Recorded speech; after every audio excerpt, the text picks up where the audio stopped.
Hello बच्चा party. तो कैसे हैं आप लोग?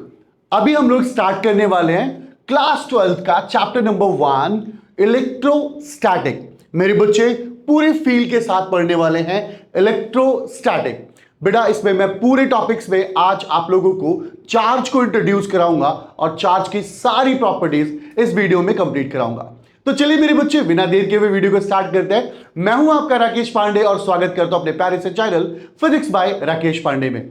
मेरे बच्चे first of all what do you mean by electrostatic? Electrostatic क्या है, कैसे जनरेट होता है, क्यों पढ़ते हैं हम लोग, ये सारे टर्म्स हम इसके अंदर डिस्कस करेंगे। मेरे बच्चे अगर हम इलेक्ट्रोस्टैट को ब्रेक कर दें और तोड़े अगर उसको, तो हमें दिखता है मेरे बच्चे कि ये इलेक्ट्रो प्लस स्टैटिक्स, इसमें ब्रेक होता है मेरे बच्चे, इलेक्ट्रो प्लस स्टैटिक्स। तो इलेक्ट्रो प्लस स्टैटिक्स में क्या हुआ मींस बेटा, इलेक्ट्रो का मतलब सिंपल है चार्ज और स्टैटिक का सिंपल मतलब होता है rest. When we talk about charge at rest, जब भी हम चार्ज को उसकी रेस्ट पोजीशन में पढ़ें, दिस इज ऑल अबाउट इलेक्ट्रोस्टैट। यानी अगर चार्ज को मैं उसकी रेस्ट पोजीशन में पढ़ा दूं बेटा, तो उसे हम लोग इलेक्ट्रोस्टैट का नाम देते हैं, वो हमारा इलेक्ट्रोस्टैट कहलाता है। अब मेरा बेटा study about charge at rest, this is all about electrostat. Pandey sir मैं इलेक्ट्रोस्टैट को जब समझ पाऊंगा जब मेरे को चार्ज समझ में आएगा। Yes my dear, from chapter number 1 to chapter number 8, यानी पूरी की पूरी क्लास 12 की फर्स्ट बुक अगर मैं डिस्कस करूं आपके साथ, तो मैं बच्चे बस इसी टॉपिक के ऊपर पूरी क्लास 12 की फर्स्ट बुक है और यही कहीं ना कहीं किसी ना किसी तरीके से हर एक चैप्टर में पूछा जाएगा अबाउट द चार्ज। ये चार्ज क्या होता है, तो ये बहुत इंपॉर्टेंट टर्म है मेरे बच्चे। आज हमें फिलहाल चार्ज को समझना है कि चार्ज एक्चुअली में होता क्या है। तो पहला बेसिक कॉन्सेप्ट है कि चार्ज क्या होता है। तो चलिए अपनी नेक्स्ट स्लाइड पे लेके चलता हूं और जहां पर आपको बताऊंगा कि चार्ज क्या है। तो देखिए माय डियर, चार्ज क्या होता है हमारा। तो आइए चार्ज में अगर डिस्कस कर रहे हैं हम लोग, तो देखिए बेटा चार्ज क्या है। Charge is nothing else, it is a basic property, it is a basic properties of an elementary particles. Basic property of elementary particles की बात करेंगे कि basic property of elementary particles क्या होता है। सपोज कीजिए मेरे बच्चे एक एग्जांपल लेता हूं कि इन दो टर्म्स को समझते पहले, तभी तो हमें चार्ज समझ में आएगा, क्योंकि चार्ज को समझने के लिए हमें बेसिक प्रॉपर्टी और एलिमेंट्री पार्टिकल समझ में आना चाहिए। अगर मैं चलिए इस रिमोट की बात करता हूं, अब मैं इस रिमोट की प्रॉपर्टीज की बात करता हूं। चलिए मैंने रिमोट लिख लिया। अब रिमोट में सबसे पहले मैंने इसका कलर लिखा, फिर मैंने इसका साइज लिख दिया, मैंने फिर इसका वेट लिख दिया, फिर मैंने इसका वेट मेन फंक्शन लिख दिया, क्या चिप लगी हुई है, क्या है, व्हाटएवर। मैंने यहां पे कलर में लिख दिया बेटा व्हाइट, कि ये व्हाइट कलर का है। मैंने कलर में लिख दिया मेरे बच्चे व्हाइट। मैंने साइज में लिख दिया कि ये 10 सेंटीमीटर का है। वेट में लिख दिया मैंने कि 50 ग्राम का है, व्हाटएवर। माय डियर बच्चा पार्टी, अगर मैं ये कलर, साइज, वेट इन सब की बात करूं, तो ये क्या बताने की कोशिश कर रहे हैं, this is all about the property. ये प्रॉपर्टीज तो है। ये वाइट 10 सेंटीमीटर 50 ग्राम, ये क्या बताने की कोशिश कर रहे हैं, this is all about the value. ये हमारी वैल्यूज ही तो है। चलो आप एक एग्जांपल लेते हैं। मैं आपको बोलता हूं कि फोन में फोन की प्रॉपर्टीज बताइए। पहला आप बताएंगे फोन का कैमरा इतना है, फोन का कलर ये है, फोन कलर फोन है, फोन स्मार्टफोन है, मतलब उसकी इतनी जीबी रैम है, इतने जीबी हार्ड डिस्क है, ये सारी उसकी प्रॉपर्टीज है और जो उसकी वैल्यूज है वो आप उसके सामने लिख देंगे। तो प्रॉपर्टीज, आप बेसिक प्रॉपर्टीज क्या होती है एक्चुअली में उसका मतलब समझ में आया होगा। Now we are discussing about elementary particle. What do you mean by elementary particle? क्या होता है एलिमेंट्री पार्टिकल, ये डिस्कस करते हैं मेरे बच्चे। तो when we talk about elementary particle, देख मेरा बेटा कि एलिमेंट्री पार्टिकल्स की बात करते हैं कि एलिमेंट्री पार्टिकल्स क्या है। देख मेरा बच्चा, एलिमेंट्स क्या है, एलिमेंट्स, ये कहते हैं एलिमेंट्री पार्टिकल्स में it is the smallest particle, it is the smallest particle of an element by which whole element is formed, whole element is formed sorry, जिससे पूरा एलिमेंट फॉर्म हो यार। एक एग्जाम्पल हो यार, एक एलिमेंट का एग्जाम्पल हो कार्बन। कार्बन का अगर मैं एक एटम बनाऊं तो उसके अंदर आपको प्रोटॉन दिखाई देंगे, न्यूक्लियस के अंदर न्यूट्रॉन दिखाएंगे, इलेक्ट्रॉन उसके चारों तरफ चक्कर मार रहे होंगे। am I right my dear? तो मेरी बात सुनो, क्या कार्बन एक एलिमेंट है? इस एलिमेंट को फॉर्म करने के लिए जो सबसे छोटा यूनिट है वो कौन है? इलेक्ट्रॉन, प्रोटॉन, न्यूट्रॉन, यही तो सबसे स्मॉलेस्ट यूनिट है माय डियर। तो मैं कह सकता हूं कि elementary particles is all about what? Electron, proton, neutrons की बात कर रहे हैं। तो इलेक्ट्रॉन, प्रोटॉन, न्यूट्रॉन की जो बेसिक प्रॉपर्टी होती है, इलेक्ट्रॉन यानी एलिमेंट्री पार्टिकल की जो बेसिक प्रॉपर्टी होती है, क्या हम उसी को चार्ज कहते हैं? Yes my dear. अब एक एग्जांपल लेता हूं, चलो छोड़ो, मैं इलेक्ट्रॉन की बात करता हूं। I am discussing about electron. अगर मैं इलेक्ट्रॉन की प्रॉपर्टी लिखने में आ गया तो मैं उसका मास लिखूंगा, मैं उसका चार्ज लिखूंगा, मैं कहूंगा कि मास जो होता है वो 9.1 इंटू 10 की पावर -31 kg होता है। When we talk about charge, मैं कहूंगा नेगेटिव होता है, मैं कहूंगा माइनस का 1.6 इंटू 10 की पावर -19 कूलम चार्ज होता है। यही तो बोलूंगा कि charge means what? Charge minus negative. तो यार एक बात बता मेरे बच्चे, ये चार्ज क्या है? It's a property of elementary particles ना, ये उसकी वैल्यूज हैं, ये उसकी वैल्यूज है मेरे बच्चे। तो these all about what? Charge. अगर आपसे कोई पूछे कि चार्ज होता क्या है, तो charge is nothing else, it is the basic property of an elementary particle. एक एलिमेंट्री पार्टिकल की बेसिक प्रॉपर्टी होती है जो इलेक्ट्रिक फोर्स को जनरेट करती है। जब इलेक्ट्रिक फोर्स जनरेट होते हैं मतलब वहां पे रिपल्शन, अट्रैक्शन, इस तरीके की प्रॉपर्टीज डेवलप्ड हो जाती हैं ड्यू टू द चार्ज। अभी मैं आपको पूरे फील के साथ बताने वाला हूं और अच्छे से समझाने वाला हूं what do you mean by the charge. अभी कॉन्सेप्ट ये खत्म नहीं हुआ, अगर हम चार्ज को समझ डालेंगे ना तो हमारा पूरा कॉन्सेप्ट क्लियर हो जाएगा मेरे बच्चे। देख आगे लेके चलता हूं मैं तुम्हें।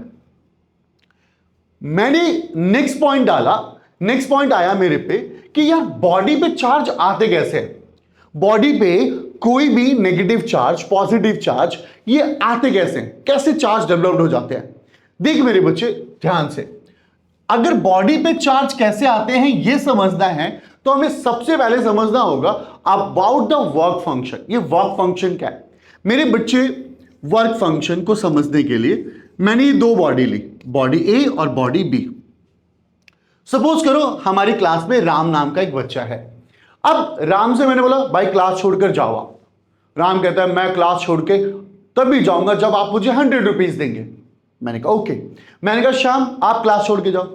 सर मैं तो 10 रुपए दोगे तो क्लास छोड़ के चला जाऊंगा। मैंने कहा ओके। अब मुझे आप बताइए राम को निकालना टफ है या श्याम को निकालना टफ है?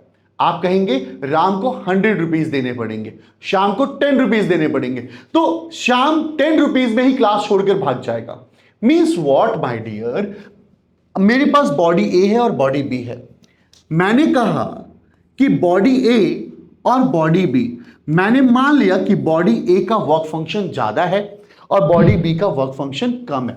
Work function is what? Minimum amount of energy required by a body to eject an electron from a body या फ्रॉम अ मेटल सरफेस। किसी भी बॉडी से इलेक्ट्रॉन इजेक्ट करवाने के लिए जो भी हमें मिनिमम अमाउंट ऑफ एनर्जी देनी पड़ेगी वही एनर्जी हमारी क्या कहलाएगी? वर्क फंक्शन कहलाएगा।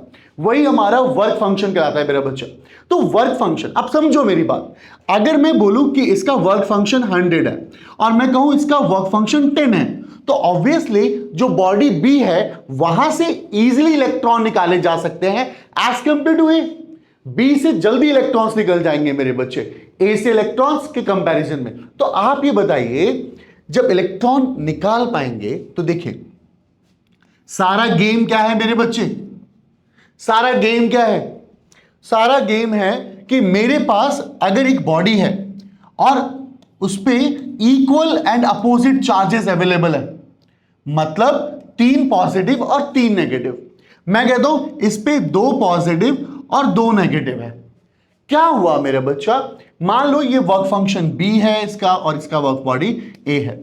हमने दोनों को आपस में रब किया। रब करने के बाद क्या होता है मेरे बच्चे, B का अगर वर्क फंक्शन कमजोर है, कम है, तो B अपने इलेक्ट्रॉन लूज कर देगा। मान लीजिए उसने एक इलेक्ट्रॉन को लूज कर दिया। अगर एक इलेक्ट्रॉन लूज कर दिया बॉडी बी ने, तो ऑटोमेटिकली क्या होगा मेरे बच्चे, यहां पे डिफिशियंसी ऑफ इलेक्ट्रॉन हो जाएगा और इस जगह पे एक्सेस अमाउंट ऑफ इलेक्ट्रॉन हो जाएगा। यानी ये बॉडी बन जाएगी नेगेटिव और ये बॉडी बन जाएगी पॉजिटिव। डन मेरा बेटा, ये बॉडी बनेगी नेगेटिव बॉडी और ये बन जाएगी मेरी पॉजिटिव बॉडी। क्यों? क्योंकि यहां पर होगा डिफिशियंसी ऑफ इलेक्ट्रॉन, यहां पे डिफिशियंसी ऑफ इलेक्ट्रॉन हुआ और यहां पर कौन है, excess number of charge, excess number of charge. पता है मेरे बच्चे, आपको बता दूं कि चार्ज ना काला होता है, ना पीला होता है, ना नीला होता है, ना मोटा होता है, ना पतला होता है। Charge is just a basic property of an elementary particle, जो अभी डिस्कस किया। ये सारा गेम इलेक्ट्रॉन खेलता है। अगर एक बॉडी से इलेक्ट्रॉन लूज हो गए तो वहां पर उस बॉडी पे पॉजिटिव चार्ज बन जाएगा, और अगर एक बॉडी ने इलेक्ट्रॉन को गेन कर लिया तो आप बता रहा हूं वो इलेक्ट्रॉन अगर उसने अडॉप्ट कर लिया तो बॉडी नेगेटिव चार्ज बॉडी बन जाएगी। तो आई होप आपको समझ में आया होगा कि बॉडी पे चार्ज कैसे डेवलप्ड होते हैं। बॉडी पे चार्ज डेवलप्ड होना जस्ट वर्क फंक्शन के गेम से होता है। जिसका वर्क फंक्शन कम होता है, तो एक सीधा सा नोट समझ में आया यार, जिस बॉडी का वर्क फंक्शन कम होगा वो बॉडी क्या होगी, पॉजिटिव होगी, और जो बॉडी का वर्क फंक्शन ज्यादा होगा तो वो बॉडी क्या होगी, नेगेटिव होगी। चलो अभी इसी कॉन्सेप्ट पर मैं आपको बताता हूं कि वर्क फंक्शन डेवलप कैसे हुआ। वर्क फंक्शन मतलब चार्ज डेवलप कैसे किया हम लोगों ने, बॉडी पे चार्ज कैसे डेवलप किया। देखिए मेरे बच्चे, अगर बॉडी पे चार्ज डेवलप करना है तो मैं एक सिंपल सा एक्सपेरिमेंट बताता हूं आपको। देखिए ये मेरे पास 3 स्ट्रिप्स है, ये दिख रही है आपको, ये 3 स्ट्रिप्स, और ये बिल्कुल आपस में चिपकी चिपकी भी दिख रही है, और ये इधर उधर घूम नहीं रही। अब इस 3 स्ट्रिप्स और मैं आपके सामने लेकर आया हूं ये बाल, ये डुप्लीकेट बाल है, मतलब जो विक होती है। अब क्या हुआ, मैंने क्या किया, इसको इसके साथ ऐसे, अभी आपने कंडीशन देख ली, मैंने इसको ऐसे रखा और मैंने इसको अच्छे तरीके से रब कर दिया। भाई जिसका वर्क फंक्शन ज्यादा होगा, जिसका भी वर्क फंक्शन ज्यादा होगा, वो बॉडी क्या करेगी, वो इलेक्ट्रॉन को अपने पास रख लेगी, मतलब अडॉप्ट कर लेगी, एक्सेप्ट कर लेगी, और जिसका वर्क फंक्शन कम होगा वो बॉडी क्या कर देगी, लूज कर देगी। जब मैंने इस तरीके से बॉडी को, एक बॉडी को, यानी ये जो स्ट्रॉज है उसको मैंने ऐसे करके रब किया, रब करने के बाद आपको गेम दिखा दो कि हुआ क्या होगा। मैंने इसे अच्छे तरीके से रब किया, देखो रब कराने के बाद, ओ माय गॉड, ये तीनों की तीनों स्ट्रिप्स एक दूसरे से दूर हो गए मेरे बच्चे, ये तीनों स्ट्रिप्स दूर हो गए, क्योंकि इसके ऊपर सेम चार्ज अडॉप्ट हो गए। जब भी हम दो बॉडी को आपस में रब करते तो रब करने के बाद वो क्या करते, चार्ज को एक्वायर कर लेता है, और ये देखो अब दोबारा ये न्यूट्रलाइज कर दिया मैंने, हाथों से इस चार्ज को हटा दिया, और ये दोबारा एक कंडीशन पे, पहले क्या हुई थी, वो दूर दूर फैल गई थी। तो इसी तरीके से बेटा जब एक बॉडी दूसरी बॉडी पे रब होती है तो रब होने के बाद इलेक्ट्रॉन को ट्रांसफर करती है। आई होप यहां तक समझ में आया होगा मेरे बच्चे। कहानी को आगे समझते हैं, आगे लेके चलता हूं। अब एक अच्छा सा क्वेश्चन है हमारे पास, क्वेश्चन आया, क्या हुआ, पहला क्वेश्चन देखते हैं। पहला क्वेश्चन है मेरे, is mass also transfer when electron is transfer from one body to another. यार जब एक बॉडी से दूसरी बॉडी पर इलेक्ट्रॉन ट्रांसफर हो रहे हैं तो इलेक्ट्रॉन ट्रांसफर हो तो क्या मास भी ट्रांसफर हो जाता है? मैं कहता हूं यस बच्चे, अगर दो सेम साइज बॉडी है, सेम वेट वाली बॉडी है, तो अगर मान लीजिए बी बॉडी से इलेक्ट्रॉन ट्रांसफर हुए हैं और बी बन गई है पॉजिटिव और ए बन गया है नेगेटिव, अगर ये बॉडी ए है और ये बॉडी बी है, तो इलेक्ट्रॉन ट्रांसफर होने की वजह से माइक्रो लेवल पर ये बी वाली जो बॉडी है वो उसका वेट कम हो गया होगा क्योंकि इलेक्ट्रॉन लूज किए उसने। बट वहीं पर ए ने बॉडी इलेक्ट्रॉन को गेन किए, क्योंकि इलेक्ट्रॉन का भी अपना मास होता है 9.1 इंटू 10 की पावर -31 kg। तो यस माय डियर, जब बॉडी पे से इलेक्ट्रॉन ट्रांसफर होता है तो इलेक्ट्रॉन ट्रांसफर होने के साथ साथ चार्ज भी ट्रांसफर हुआ, चार्ज के साथ साथ मास भी चेंज होता है। यानी जब बॉडी रब की जाती है तो माइक्रोस्कोपिक लेवल पे देखा जाए तो उनके मास भी चेंज होते हैं। ओके, एक नेक्स्ट क्वेश्चन है, आई होप समझ में आ गया मेरे बच्चे। एक नेक्स्ट क्वेश्चन है, मेरे पास दो आइडेंटिकल मेटालिक स्फीयर है, एग्जैक्टली इक्वल मास दोनों के लिए मैंने। One is given a positive charge q coulomb and other and unequal negative charge, वो एक दूसरे के ऊपर negative charge, their masses after charging are different. एक देखो क्या बोला उसने, दो identical metallic sphere exactly equal mass है, एक के ऊपर पॉजिटिव चार्ज दे दिया गया, दूसरे के ऊपर नेगेटिव चार्ज दे दिया गया। तो क्या वहां पर अगर एक पे पॉजिटिव चार्ज दिया गया, एक पे नेगेटिव चार्ज दिया गया, तो ऐसा करने के बाद मुझे ये बताइए कि क्या यहां पर मास में कोई डिफरेंस आया होगा? आंसर यस, बिल्कुल आया होगा। मैंने जैसा बताया कि जो बॉडी पॉजिटिव चार्ज बॉडी बनी होगी, डेफिनेटली उसके ऊपर इलेक्ट्रॉन्स का लॉस हुआ होगा, यानी उसका मास डिक्रीज हुआ होगा। जो बॉडी नेगेटिव चार्ज बॉडी है वो अडेप्टर है, उसने अडॉप्ट किया होगा तो उसका मास बढ़ गया होगा। आई होप मेरे बच्चे यहां तक सारी कहानी क्लियर हो गई होगी और आपको ये वाला स्लाइड भी क्लियर हो गया होगा। मैं चलता हूं नेक्स्ट वाली स्लाइड की तरफ लेकर। अच्छा, एक बात बता दूं आप लोगों को, आप ये सारे के सारे नोट्स डाउनलोड कर सकते हैं मेरे ये वेबसाइट से भी, और दूसरी चीज आपको मैं इसका लिंक डिस्क्रिप्शन बॉक्स में भी डाल दूंगा। अब मैं आपको नेक्स्ट टॉपिक कराता हूं। Topic is charged body. Charged body is what? देखिए बेटा, तीन तरीके की चार्ज बॉडीज होती है। पहला न्यूट्रल बॉडी। अगर मैं न्यूट्रल बॉडी की बात करूं तो न्यूट्रल बॉडी का मतलब होता है कि बॉडी पर equal amount of positive and negative charge होगा, यानी Q की वैल्यू 0 होगी। अब ये न्यूट्रल बॉडी है, न्यूट्रल बॉडी।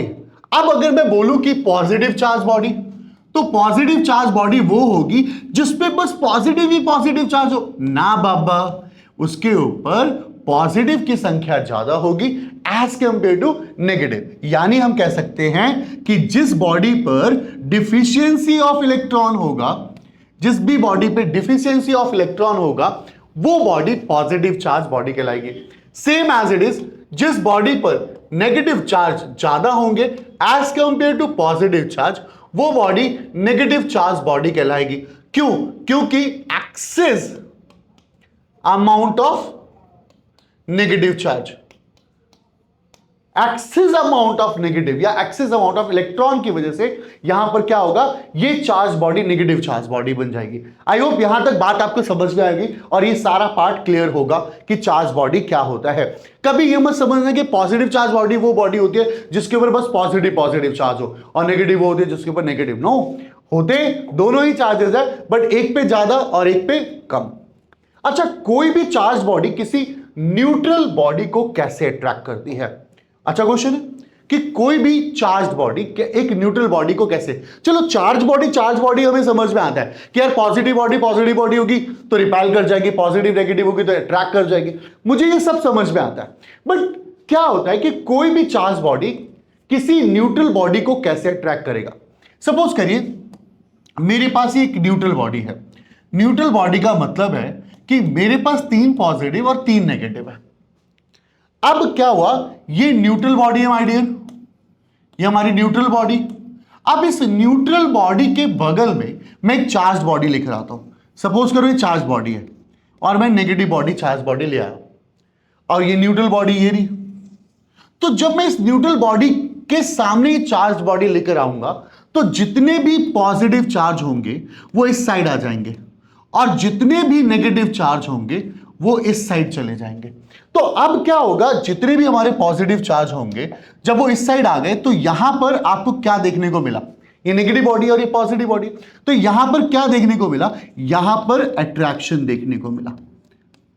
अट्रैक्ट हुई ना बेटा, क्योंकि जब बॉडी को लेकर आते हैं तो यहां पर जितने भी पॉजिटिव होंगे उस बॉडी के अंदर वो क्या होगा, अपोजिट बॉडी जो चार्ज होगी, जैसे एग्जांपल यहां नेगेटिव बॉडी लेकर आए तो ये पॉजिटिव सारे इधर आएंगे, अगर मैं इधर पॉजिटिव लेकर आता तो सारे नेगेटिव इधर आ जाते और इस पोर्शन पे क्या होता है, अट्रैक्शन होता और वो बॉडी आपस में चिपक जाती। आप लोगों ने वो स्केल वाला एग्जांपल देखा होगा यार, पहले वो स्केल पीस ऑफ पेपर से अट्रैक्ट नहीं होता, बट जैसे ही हम उसे ड्राई हेयर पे रब करते हैं वो अट्रैक्ट होने लगता है। आई होप यहां तक सारा मामला क्लियर होगा और आपको सारा टॉपिक समझ में आया। कोई दिक्कत, कोई परेशानी तो प्लीज आप मुझे कमेंट करके बता सकते हैं। अगला टॉपिक लेके चलता हूं। देखिए, आपके पास यहां पर आता है चैप्टर 1 इलेक्ट्रोस्टैटिक में एक क्वेश्चन मस्त वाला। क्या? A positively charge rod attract a suspended object, can we conclude that the object is positively charge? देखिए मेरे बच्चे, अ पॉजिटिवली चार्ज रॉड, ये रिपेल है बेटा, ये अट्रैक्ट नहीं होगा, यहां पे ये रिपेल होगा। A positively charge rod repel a suspended object, can we conclude that the object is positively charge? तो देखिएगा, ये कहता है मेरे पास एक बॉडी है, उसके ऊपर पॉजिटिव चार्ज है, एक दूसरी बॉडी के पास उसको लेकर आया जिसका नाम बी है, पर जैसे उसको यहां पर लेकर आया तो लेकर आने के बाद वो रिपेल्शन करने लगा। तो क्या बॉडी बी भी एक पॉजिटिव चार्ज बॉडी होगी? आंसर आप बताओ, क्या वो भी body B positive charge body होगी? Answer yes. Positive positive repel करेगा, पॉजिटिव पॉजिटिव रिपेल करेगा। Yes, a positive charge repel a suspended object, तो हम कह सकते हैं जो दूसरा ऑब्जेक्ट होगा वो पॉजिटिव चार्ज होगा। बट अगर आपने इसका आंसर करेक्ट दे दिया तो एक आइसक्रीम पक्की कमेंट करके बताना कि आपने इसका आंसर बिल्कुल एक्यूरेट बताया मेरे बताने से पहले। क्वेश्चन है, एक पॉजिटिव चार्ज रॉड अट्रैक्ट करता है एक दूसरे ऑब्जेक्ट को, क्या हम कह सकते हैं कि वो बॉडी नेगेटिव चार्ज बॉडी होगी? यानी एक बॉडी है ए, एक बॉडी है बी, ये बॉडी इस बॉडी को अट्रैक्ट कर रही है, तो क्या बी के ऊपर नेगेटिव चार्ज होगा? वैसे यहां पे बता दिया कि ए तो पॉजिटिव है। जिसका ये करेक्ट आंसर होगा वो मुझे कमेंट करके बताए, एक आइसक्रीम उसको मिलेगी, डेफिनेटली मिलेगी। मेरा बच्चा ध्यान दे, क्या होगा यहां पर? आंसर है कि no no not necessary. Means what? ये जो बी है वो न्यूट्रल बॉडी भी तो हो सकती है। यस, ये जो बी है वो नेगेटिव भी तो हो सकती है। दो कंडीशन आ गई, और एक और कंडीशन है जो आपको आगे पढ़ने को मिलेगा कि वैसे तो दो पॉजिटिव चार्ज एक दूसरे को रिपेल करते हैं, बट बेटा एक कंडीशन ऐसी भी आती है कि जब दो बॉडी एक दूसरे को अट्रैक्ट भी कर सकते हैं। कब बेटा? जब एक चार्ज का मैग्नीट्यूड बहुत ज्यादा हो दूसरे चार्ज के मैग्नीट्यूड से, तो ऐसी कंडीशन है कि वो एक सेम चार्ज बॉडी भी, लाइक चार्ज बॉडी भी एक दूसरे को अट्रैक्ट कर सकते हैं। बट कंडीशन इज एक का मैग्नीट्यूड बहुत कम, दूसरे का मैग्नीट्यूड बहुत ज्यादा होना चाहिए। डन मेरा बच्चा, यहां तक सारा मामला क्लियर है? आई होप ये तो, हाँ, मेरा कहने का मतलब है बी बॉडी एक पॉजिटिव बॉडी भी हो सकती है for with low magnitude, with low magnitude. Low magnitude होना चाहिए उसका, मैग्नीट्यूड हाई नहीं होना चाहिए। डन मेरा बच्चा? चलो नेक्स्ट क्वेश्चन की तरफ चलते हैं। नेक्स्ट क्वेश्चन में अगला पॉइंट है हमारे पास कि some basic terms related to charge. Charge को हम स्मॉल क्यू और कैपिटल क्यू से डिनोट कर सकते हैं। चार्ज की जो यूनिट होती है बेटा कूलाम होती है, ये एसआई यूनिट होती है। अगर हम उसकी सीजीएस यूनिट की बात करें तो सीजीएस यूनिट उसकी स्टैट कूलम होती है मेरे बच्चे, स्टैट कूलम होती है। डन मेरा बेटा, ये स्टैट कूलम होता है। प्रोटॉन पर पॉजिटिव चार्ज होगा जिसकी वैल्यू इतनी होती है, इलेक्ट्रॉन पे नेगेटिव चार्ज जिसकी वैल्यू -1.6 इंटू 10 की पावर -19 कूलम होता है, और ये एक स्केलर क्वांटिटी होती है। आई होप यहां तक आपको सारी कहानी समझ में आ रही है। अब आते हैं हम लोग टाइप्स ऑफ चार्ज पे। दो तरीके के चार्ज बॉडी होते हैं, एक पॉजिटिव चार्ज बॉडी और एक नेगेटिव चार्ज बॉडी। ये दो तरीके के चार्ज होते हैं। तो अपने नेक्स्ट स्लाइड की तरफ चलते हैं और नेक्स्ट स्लाइड में हम चार्ज की पहली प्रॉपर्टी को पढ़ते हैं, प्रॉपर्टी नंबर 1। वो भी फर्स्ट प्रॉपर्टी डिस्कस करेंगे मेरे बच्चे। देखिए मेरे बच्चे, फर्स्ट प्रॉपर्टी है polarity of charge. Polarity of charge क्या कहता है? कहता है कि दो सिमिलर चार्जेस यानी लाइक चार्जेस, यू कैन से अ लाइक चार्जेस, दो लाइक चार्जेस एक दूसरे को रिपेल करते हैं और अनलाइक चार्जेस एक दूसरे को अट्रैक्ट करते हैं। यस मेरे बच्चे, पॉजिटिव पॉजिटिव, नेगेटिव नेगेटिव, दोनों एक दूसरे को रिपेल करते हुए मिलेंगे, पर एक पॉजिटिव और नेगेटिव एक दूसरे को अट्रैक्ट करते हुए मिलेंगे। बेटा एक इंपॉर्टेंट नोट है आपके लिए, मैं आपको बता रहा था कि चार्ज कैसा होता है सर। चार्ज मोटा होता है, पतला होता है, काला होता है, पीला होता है, नीला होता है, कैसा होता है? ये जस्ट यार ट्रांसफॉर्मेशन ऑफ इलेक्ट्रॉन का कॉन्सेप्ट है यार। एक बॉडी पे इलेक्ट्रॉन चले गए तो वो बॉडी नेगेटिव है, एक बॉडी से निकल गया तो वो बॉडी पॉजिटिव बन गई। ये सब इलेक्ट्रॉन का खेल है, इलेक्ट्रॉन का गेम ट्रांसफर। पर जो बॉडी एडॉप्ट कर लेती है इलेक्ट्रॉन को, नेगेटिव कहलाती है। बेटा ये मतलब एक जनरल टर्म से सोचो यार, किसी बंदे ने ये ए का साइन तो दिया होगा कि ए ऐसा बनाया जाएगा, किसी बंदे ने बी ऐसा बोला होगा, किसी बंदे ने बोला होगा वन ऐसा होगा, किसी बंदे ने जीरो भी तो बताया होगा। जैसे जीरो बोला होगा आर्यभट्ट की याद आ गई होगी है। तो भाई मेरे कहने का एक सिंपल सा मतलब है, जीरो भी किसी ने दिया है ना, वन भी तो किसी ने दिया है ना। तो मेरा कहने का एक सिंपल सा फंडा है मेरा दोस्त, कि इसी तरीके से नेगेटिव और पॉजिटिव साइन चार्ज के एक साइंटिस्ट ने दिए, उसका नाम है बेंजामिन फ्रैंकलिन। बेंजामिन फ्रैंकलिन वो साइंटिस्ट थे जिन्होंने चार्ज का साइन कन्वेंशन दिया for the numerical purpose, for the negative and positive. I hope यहां तक की कहानी आपको समझ में आ रही होगी। ये क्लियर है मेरे बच्चे? क्लियर है? अब हम आगे लेके चलते हैं। अभी इस क्वेश्चन पे डिस्कशन हो रहा था थोड़ी देर पहले कि क्या ऐसा कभी पॉसिबल है कि दो लाइक चार्जेस या similar charges, you can say similar, you can say like charges can attract each other, यानी पॉजिटिव पॉजिटिव भी कभी अट्रैक्ट कर सकता है क्या? आंसर है यस इट कैन। बस कंडीशन क्या है? If the magnitude of one charge is too low and the another charge का मैग्नीट्यूड बहुत हाई होना चाहिए। अगर ऐसा है तो ये पॉसिबिलिटीज है कि दो सेम चार्जेस भी, दो लाइक चार्जेस भी एक दूसरे को अट्रैक्ट कर जाएंगे। आई होप आपको कहानी समझ में आई होगी मेरे बच्चे। डन मेरा बेटा? मैं नेक्स्ट स्लाइड के ऊपर आता हूं और नेक्स्ट बहुत इंपॉर्टेंट प्रॉपर्टी के बारे में डिस्कस करते हैं हम, और नेक्स्ट प्रॉपर्टी आपको समझाता हूं मेरा बच्चा। नेक्स्ट सेकेंड प्रॉपर्टी के बारे में डिस्कस कर रहे हैं, चार्ज की सेकेंड प्रॉपर्टी। चार्ज की सेकेंड प्रॉपर्टी है quantization of electric charge. Quantization word are comes from the word of quantity, means यार मेरी बॉडी में कितना चार्ज है, कितना चार्ज है, नंबर्स फॉर्म में, लाख, 10 लाख, 20 लाख, करोड़, 10 करोड़, अरब, खरब, कितने चार्ज है। तो कहता है कि total amount of charge present on the body, वो इंटीग्रल मल्टीपल में होते हैं, यानी नंबर्स के फॉर्म में होते हैं। उनका कहना है कि टोटल अमाउंट ऑफ चार्ज, ये क्या है? टोटल अमाउंट ऑफ चार्ज है ये, and is the number of integral, यानी इंटीजर है आपका। इंटीजर मतलब यहां पे n की वैल्यू जो है +-1, +-2 so on. E is a electronic charge जिसकी वैल्यू 1.6 इंटू 10 की पावर -19 कूलाम होती है। मैं एक एग्जांपल देता हूं कि यार एक बॉडी पे कितना चार्ज मौजूद है, नंबर्स में मौजूद है, डिस्क्रीट नंबर्स में मौजूद है, मुझे उसको कैलकुलेट करना है, total amount of charge.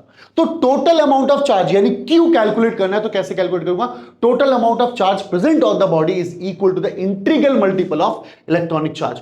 Q equal to NE, यानी total amount of charge present on the body is equal to integral multiple of electronic charge.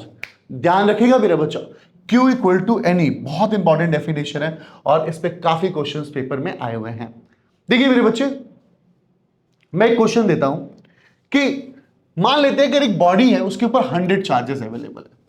यार मुझे बेटा n की वैल्यू 10 की पावर 2 दी हुई है, मुझे q की वैल्यू निकालनी है। मुझे पता है कि q equal to n into E होता है, n मुझे 10 की पावर 2 गिवन है, e की वैल्यू 1.6 इंटू 10 की पावर -19 को गिवन है। तो यार इसको सॉल्व करेंगे, 1.6 इंटू 10 की पावर -17 कूलम आ गया, मतलब ये Q की वैल्यू आ गई, ये Q आ गया। तो क्या हुआ? Total amount of charge present on the body जो हमने निकाला, यार अगर 100 दिए तो ये नंबर है और ये उसके चार्ज की वैल्यू है। तो ये इस तरीके से हम चार्ज की वैल्यू को फाइंड आउट कर सकते हैं। आई होप आपको यहां पे कहानी समझ में आ रही होगी। आगे लेके चलता हूं, और अगला केस क्या है? अगला केस है मेरे बच्चे, how many electronic charge from 1 coulomb of charge. एक कूलम चार्ज में कितने नंबर ऑफ इलेक्ट्रॉन्स होंगे, एन की वैल्यू फाइंड आउट करनी है। तो मेरे बच्चे अगर हमें एन फाइंड आउट करना है तो क्यू बाई ई होगा। ध्यान देना, क्यू कितना गिवन है 1 कूलम, इलेक्ट्रॉन कितना है 1.6 इंटू 10 की पावर -19 कूलम। कूलाम से कूलाम कट गया बेटा। तो यार हुआ क्या यार, 1.6 इंटू 10 की पावर प्लस का 19। जब आप इसे डिवाइड करेंगे 0.625 इंटू 10 की पावर प्लस 19, इतने इलेक्ट्रॉन्स होंगे। अगर हम इसे साइंटिफिक वे में लिखे तो एन की वैल्यू जो होगी 6.25 इंटू 10 की पावर 18, इतने नंबर्स होंगे। यानी एन की वैल्यू जो होगी इतनी ही होगी। आई होप यहां तक समझ में आ गया होगा मेरे बच्चे। एन निकल गया होगा, एन की वैल्यू क्लियर हो गई होगी।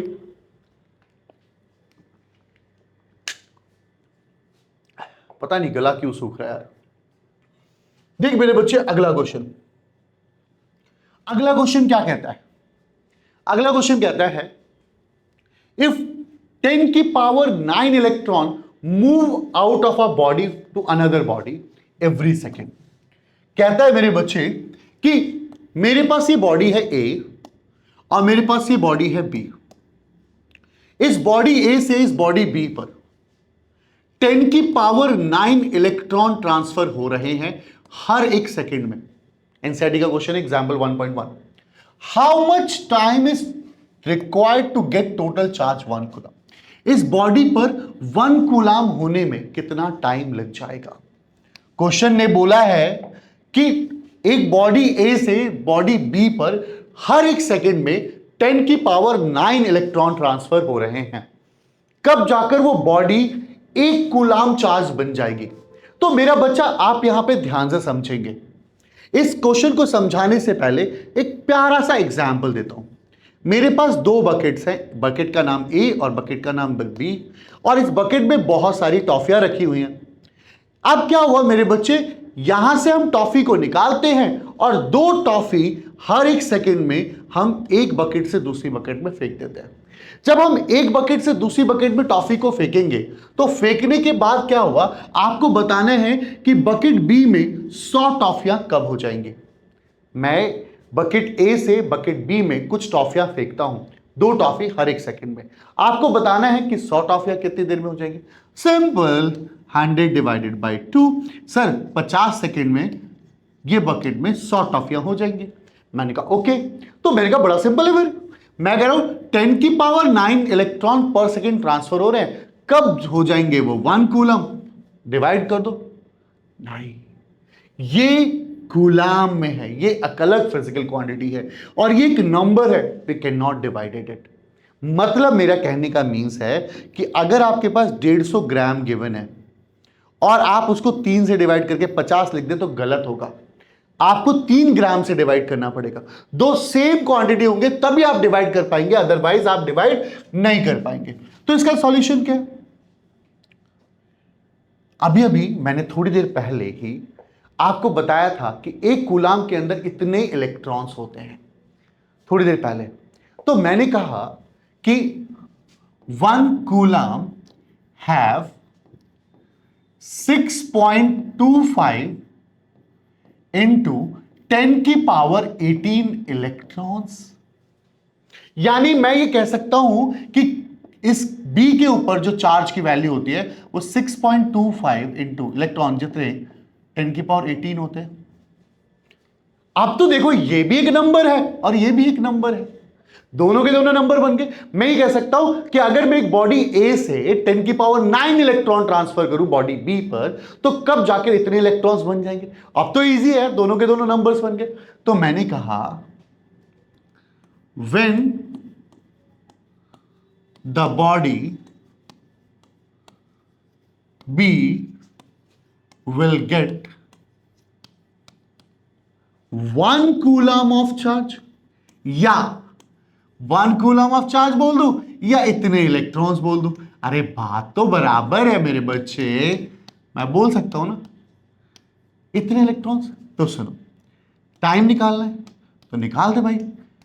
6.25 इंटू 10 की power 18 divided by 1.6 into sorry कितना 10 की पावर 9। बेटा इसको सॉल्व करो 6.25 इंटू 10 की पावर 9 सेकेंड्स। इतने सेकेंड्स में जाकर क्या होगा, वो जाकर 1 कूलाम बन जाएगा। यानी बॉडी इतने सेकेंड के बाद जाकर 1 कूलाम चार्ज बन जाएगी। बेटा या तो एक और तरीका है, आप एक काम करो, इसको कूलाम में चेंज कर दो। कैसे? Q इक्वल टू एन ही फॉर्मूला होता है, एन आपको गिवन है, ई आपको गिवन है, तो हर एक सेकंड में कितना चार्ज ट्रांसफर हो रहा है ये मिल जाएगा। फिर आप दोनों को डिवाइड करेंगे तो भी आंसर आएगा। बट ये बहुत बड़ी वैल्यू है, तो मैंने इसका एक काम किया, मैंने कहा कि now it converted into air, now it converted into year में कन्वर्ट करते हैं। भाई अभी तो कितना आया है हमारे पास, आंसर देखोगे, आंसर आया 6.25 इंटू 10 की पावर 9, 6.25 इंटू 10 की पावर 9। 365 डेज होते हैं, 24 घंटे होते हैं, 60 मिनट्स होते हैं, 60 सेकेंड्स होते हैं। आपको जान के हैरानी होगी कि लगभग 198 ईयर लग जाएंगे ऐसा होने में। 198 यानी आप कहें अप्रॉक्स 200 साल लग जाएंगे तो भी गलत नहीं होगा। 200 ईयर लग जाएंगे उसे 1 कूलम बनने में। इसका मतलब 1 कूलम इतनी बड़ी वैल्यू है मेरे बच्चे। आई होप आपको ये वाला क्वेश्चन समझ में आया होगा। कोई डाउट होगा प्लीज आप मुझे कमेंट करके बता सकते हैं मेरे बच्चे। बहुत इंपॉर्टेंटली डिस्कशन। अगला क्वेश्चन देखते हैं। देखिए मेरे बच्चे, ये भी एनसीईआरटी का क्वेश्चन नंबर एग्जाम्पल नंबर 2 है। एग्जाम्पल नंबर 2 क्या कहता है? How much positive and negative charge is there in a cup of water. एक कप पानी में कितना चार्ज अवेलेबल होगा। देख मेरे बच्चे, इस क्वेश्चन को मैंने थोड़ा सा एनसीईआरटी के तरीके से मॉडिफाई किया हुआ है। देखो मेरे बच्चे, इन्होंने बोला कि एक कप पानी में कितना चार्ज होगा। मैंने कहा भाई मेरे पास एक कप H2O है, कितना चार्ज होगा उसके अंदर मैं आपको बताता हूं। मैंने कहा लेट अ कप कंटेन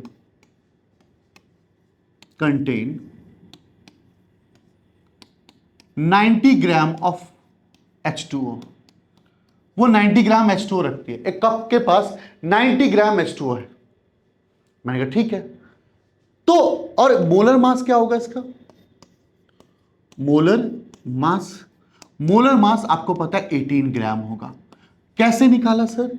देखो H2O कैसे निकालेंगे? 2 इंटू H प्लस O, यहां पर पता चल जाएगा, आप उसका मास डाल दीजिए। 2 इंटू 1 प्लस 16 इक्वल टू 18 ग्राम। यानी मोलर मास ये रहा और गिवन मास ये रहा। तो आप क्या निकालेंगे? Number of moles. आप number of moles find out करेंगे। तो नंबर ऑफ मोल्स कैसे फाइंड आउट होगा? गिवन मास अपॉन में मोलर मास, बोले तो 5 मोल्स। अब मेरा बेटा एक बात सिंपल से ध्यान से सुन, सिंपल से ध्यान से देख। क्या है मेरे बच्चे, जब भी तुम्हें मास के टर्म्स में गिवन हो तो मास के टर्म्स में given mass and molar mass निकालोगे। क्वेश्चन अभी तो ही कंप्लीट नहीं हुआ, पर आपको नंबर ऑफ मोल्स निकालने।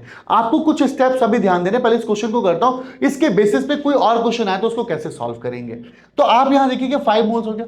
Each mole of H2O have 6.022 into 10 की पावर 23 मॉलिक्यूल्स।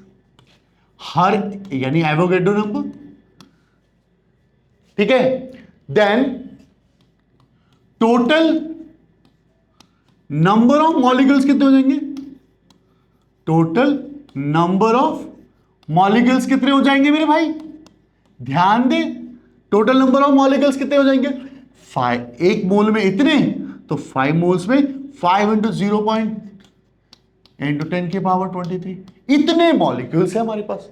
एक कप पानी में कह लो या 90 ग्राम पानी में कह लो, इतने मॉलिक्यूल्स है हमारे पास, इतने मॉलिक्यूल्स है। And each molecule of H2O have 10 positive charge और 10 negative. Oh my god Pandey sir, कैसे? हर एक मॉलिक्यूल 10 पॉजिटिव और 10 नेगेटिव कैसे रखेगा? कैसे 10 पॉजिटिव और 10 नेगेटिव रखेगा? तो सिंपल सी बात बताओ मेरे बच्चे, आपने H2O फॉर्मूला पढ़ा है? यस। तो जब भी नंबर ऑफ इलेक्ट्रॉन्स निकालने होते हैं तो नंबर ऑफ इलेक्ट्रॉन्स हमारे एटॉमिक नंबर के बराबर होते हैं। तो H का एटॉमिक नंबर 1 और 8 का ये, तो वाटर के 10 इलेक्ट्रॉन्स, यानी 10 नेगेटिव और 10 पॉजिटिव चार्ज होगा। तो हमने क्या देखा? टोटल देखो ना, इतने मॉलिक्यूल्स हैं हमारे पास और हर एक मॉलिक्यूल के पास इतने चार्ज हैं। तो मैंने क्या कहा? टोटल पॉजिटिव और negative number of charge will be, क्या होगा? n की वैल्यू हो जाएगी 10। इतने तो हैं, इतने चार्ज हर मॉलिक्यूल्स के पास है और हमारे पास 5 इंटू 6.022 इंटू 10 की पावर 23 मॉलिक्यूल्स हैं। n आ गया। अब जब n आ गया तो अब हम q की वैल्यू कैसे निकालेंगे? तो q इक्वल टू n। अब यार n मेरे पास गिवन है 50 इंटू 6.022 इंटू 10 की पावर 23 इंटू 1.6 इंटू 10 की पावर -19। डन मेरा बेटा। अब आप देखो 50 इंटू 6.022 इंटू 1.6 इंटू 10 की पावर 23 -19। यहां से आपको क्या मिल गया? कूलाम। अब इसे सॉल्व कर लोगे, you will get that answer. बस इसको मल्टीप्लाई करना है, इतना काम तो इजी है यार, कर दोगे। क्यों बेफालतू में वीडियो का ड्यूरेशन बढ़ा रहे हो? अब एक इंपॉर्टेंट क्वेश्चन है यार कि क्या एक बॉडी के ऊपर 0.8 इंटू 10 की पावर -19 कूलम चार्ज हो सकता है? पॉसिबल? क्या एक बॉडी 0.8 इंटू 10 की पावर -19 कूलम चार्ज रख सकती है अपने पास? Is it possible? क्या ये पॉसिबल है? देखिए मेरे बच्चे, आपको याद रहना चाहिए, एक बहुत इंपॉर्टेंट नोट है, हमेशा बॉडी चार्ज होल नंबर्स में रखेगी। 1 2 5 10 20 30 लाख 10 लाख रखेगी, बट कभी भी वो फ्रैक्शन नंबर्स में नहीं रखेगी। अगर मैं इससे n निकाल, देखो क्या गिवन है मुझे गिवन क्या है? मुझे गिवन है q की वैल्यू। मुझे q की वैल्यू गिवन है, q 0.8। यार इधर आ गए हम लोग, इधर आ गए। देखो हमारे पास 0.8 क्यों गिवन है इंटू 10 की पावर -19 कूलम चार्ज गिवन है। हमें क्यों गिवन है? अब हमें क्यों गिवन है, हम n निकालेंगे। q अपॉन में e, 0.8 इंटू 10 की पावर -19, 1.6 इंटू 10 की पावर -19, कट गया ये। जब इसको सॉल्व करेंगे 0.5 आएगा, यानी n की वैल्यू कितनी आई? 0.5। दैट मींस बॉडी कभी भी फ्रैक्शन नंबर में चार्जेस को नहीं रखती। इसीलिए क्या होगा मेरे बच्चे, यहां पर n की वैल्यू 0.5 है। A body can not have that charge. एक बॉडी के ऊपर इतना चार्ज नहीं रह सकता मेरे बच्चे।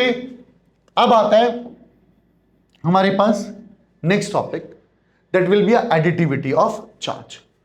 अब नेक्स्ट टॉपिक देखते हैं मेरे बच्चे कि नेक्स्ट टॉपिक क्या है, एडिटिविटी ऑफ चार्ज। तो चलो यहीं पे करवा देता हूं, additivity of charge. Additivity of charge कहता है कि total charge present on the body is the algebraic sum. मतलब क्या हुआ कि मेरे पास ये है, मान लो कि यहां पर ये Q1 है, प्लस का Q2 है, माइनस का Q3 है, प्लस का Q4 है। तो कहता है total charge present on the body Q4 Q2 minus Q3 and Q4। मतलब total charge present on the body is the algebraic sum of all the individual charges. जितना भी टोटल चार्ज है present एक body पे, वो सारा का सारा चार्ज एल्जेब्रिक सम है ऑल द इंडिविजुअल चार्जेस के। This is all about the additivity of charge, उसे हम एडिटिविटी ऑफ चार्ज कहते हैं। And the next point is what?